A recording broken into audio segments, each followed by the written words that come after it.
आदाब नाजरीन, Saiyaara news TV में आपका खैर मकदम है। मैं आपका दोस्त सैयद अफरोज। आइए देखते हैं कुछ खबरें। बहुजन समाज पार्टी ने असम्बली हल्के गोशा महल से मौलाना सैयद सूफी खैरुद्दीन कादरी को पार्टी का उम्मीदवार बनाया है। मौलाना ने कहा कि वो बीजेपी के मुतनाज़ा मलून राजा सिंह को शिकस्त देंगे, जो अवाम के दरमियान नफरत पैदा कर रहे हैं। आज हमें बहुत गर्व हो रहा है बहुजन समाज पार्टी से कि बहुजन समाज पार्टी से 5 उम्मीदवार अपना मुस्लिम समाज से चुनाव लड़ रहे तेलंगाना में 2023 की। तो ये मामूली उम्मीदवार नहीं है कि ये बहुत पढ़े लिखे लोग हैं और मिल्लत में बहुत अच्छा नाम कमाए हैं। न केवल मिल्लत में, पूरे तेलंगाना के मुल्क में बहुत अच्छा नाम कमाए। ये लोग बहुत मतलब स्कॉलर्स है, बहुत पॉपुलर स्कॉलर्स है और ये लोग पब्लिक इश्यूज़ पे बहुत जंग भी किए, हुकूमत से बहुत लड़ाई भी किए। अब एक तो प्रोफेसर अनवर खान एक प्रोफेसर है और मौलाना खैरुद्दीन सूफी साहब तो एक स्कॉलर है और भी फाइटर भी है। और ख़ास करके हैदराबाद शहर में ड्रग्स और मर्डर और इंटरेस्ट का जो कल्चर है उसके खिलाफ बहुत बड़ा जंग कर रहे हैं हुकूमत से। तो हमारा सौभाग्य है कि आज तेलंगाना में मौलाना खैरुद्दीन सूफी साहब गोशा महल असम्बली कॉन्स्टिट्यूंसी से लड़ रहा है। वो भी बहुत अच्छा नाम कमाएगा ज़रूर गोशा महल कॉन्स्टिट्यूंसी में। और हमारा मौलाना शफी मसूदी बहुत वरिष्ठ नेता है बहुजन समाज पार्टी में, पिछले 3-4 साल से बहुत हार्ड वर्क कर रहे हैं, मेहनत कर रहे हैं और आदिलाबाद से लेके आलमपुर तक और विकाराबाद से लेके खम्मम तक हर जगह वो घूम के पूरा मुस्लिम मिल्लत को और कई लोग गरीब लोगों को बहुजन समाज पार्टी में शामिल किए। और बहुत गर्व हो रहा है हमको, आज मौलाना शफी मसूदी साहब ने नामपल्ली असेंबली कॉन्स्टिट्यूंसी से चुनाव लड़ रहे। और चौथा हमारे पास लामरा अहमद है, वो शेरलिंगपल्ली यानी कि कुतुबुल्लापुर कॉन्स्टिट्यूंसी से चुनाव लड़ रहे हैं। और लामरा अहमद साहब ने वो अपना फाउंडेशन के जरिए बहुत सारे गरीब लोगों का, केवल कोरोना के समय में पूरा समय वो अपना गरीब लोगों का साझेदारी देते रहे और जो भी कमाया उसमें 10, 20, 30% गरीब लोगों के बारे में खर्च करने के लिए कोशिश किया। और उसी हमारा पार्टी बहुत खुश हो गए उसका वर्क देख के, इसीलिए उसका भी हम बहुत अच्छा लग रहा है हमको। वो हमारा बहुजन समाज पार्टी का निशान हाथी से चुनाव लड़ रहा है कुतुबुल्लापुर से।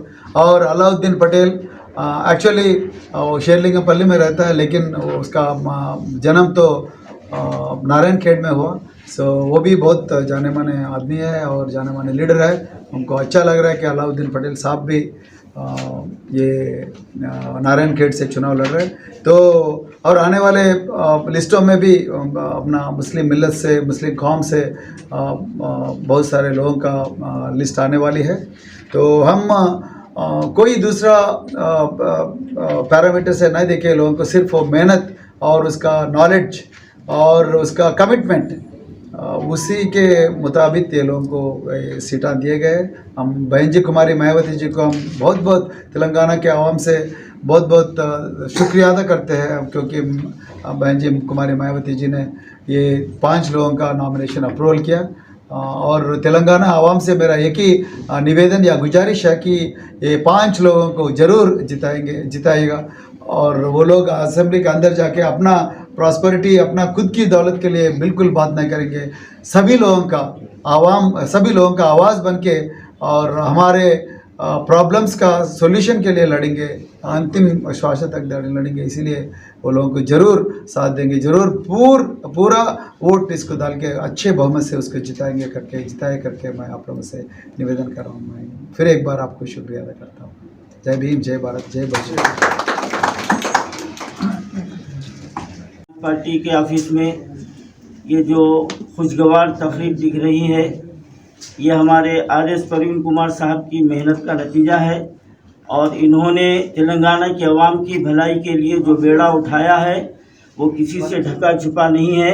यकीनन मैं ये बात यकीन से कह सकता हूँ कि अब आने वाले हालात अब हमारी रियासत में जो है ना ज़रूर तब्दीली लाएंगे, क्योंकि जब तक कि आर.एस. परवीन कुमार जैसे कायद कौम में मौजूद है, इस कौम को दूसरे लोग जो है ना अपने मफाद परस्त इस्तेमाल नहीं कर सकते। वो वक्त आ गया है। और आज मैं परवीन कुमार साहब का बिलखुसूस शुक्रिया ये अदा करता हूँ कि मैं एक मजहबी आदमी हूँ, मैं एक इस्लामिक जो है ना तौर तरीक़े पर ज़िंदगी गुजारने वाला हूँ, लेकिन मेरे कुछ कामों से मुतासिर होकर परवीन कुमार साहब ने मुझे एक बहुत भारी जिम्मेदारी डाली है। और मेरी ख्वाहिश पर मैंने गोशा महल असम्बली हल्के को मैंने मुंतखब किया, इसलिए कि आज तेलंगाना में गोशा महल का हल्का एक बदनाम हो रहा है। वहाँ से एक शख्स जो है ना हमारे भारत के संविधान के ख़िलाफ़ जो है ना लोगों को भड़का रहा है, और इंसानियत सोच जो है ना वहाँ से काम हो रहे हैं, और मज़हब पर जो है ना अटैक किया जा रहा है। तो मैं परवीन कुमार साहब से मैंने रिक्वेस्ट किया था कि मैं गोशा महल से 3 बुनियाद के ऊपर मैं इलेक्शन लड़ूंगा, तो आपने मेरी हिम्मत अफजाई की और मुझे मैदान में उतारा। मैं परवीन कुमार साहब का शुक्रिया अदा करता हूं। और अभी आपने कहा कि और भी इस पार्टी में मुस्लिम जो है ना लीडर्स आएंगे, उनको भी टिकट दिया जाएगा, क्योंकि आप जो है ना मसावत के हामिल हैं और हमेशा जो है ना तमाम कम्युनिटी को आप जो है ना मसावत से देखे हैं। तो अब मैं गोशा महल के असम्बली हल्के में उतर गया हूं। अब उस हल्के के लोगों को और उन एक्स एमएलए को ये समझना चाहिए कि अब तुम्हारी दादागिरी उस इलाके में चलने वाली नहीं है। इंसानियत सोच हरकत को आप ख़तई बर्दाश्त नहीं करेंगे। बहुजन समाज पार्टी अपनी पूरी क़ुव्वत से इंसानियत की भलाई के लिए उतरी है, और जो भी ये कामों में आगे बढ़ेंगे हम उसको तय कर देंगे, उसको नीस्तो नाबूद कर देंगे। ये मैं नारा लेकर जो ना गोशा महल में जो ना मैं उतर रहा हूँ। जो भी किसी कम्युनिटी के खिलाफ, किसी मजहब के खिलाफ अगर कोई आवाज़ उठाएगा तो हम पूरी ताकत के साथ उसका मुकाबला करेंगे, और उसको जो है ना आज हम उस एक्स एमएलए को हमेशा एक्स बनाने के लिए हम पूरी कोशिश करेंगे। तो जैसा कि आपने देखा नाजरीन, क्या हो रहा है देश और दुनिया में। इसी तरह के लेटेस्ट न्यूज़ देखने के लिए हमारे चैनल को लाइक करिए, शेयर करिए, सब्सक्राइब करिए और हमें दीजिए इजाज़त।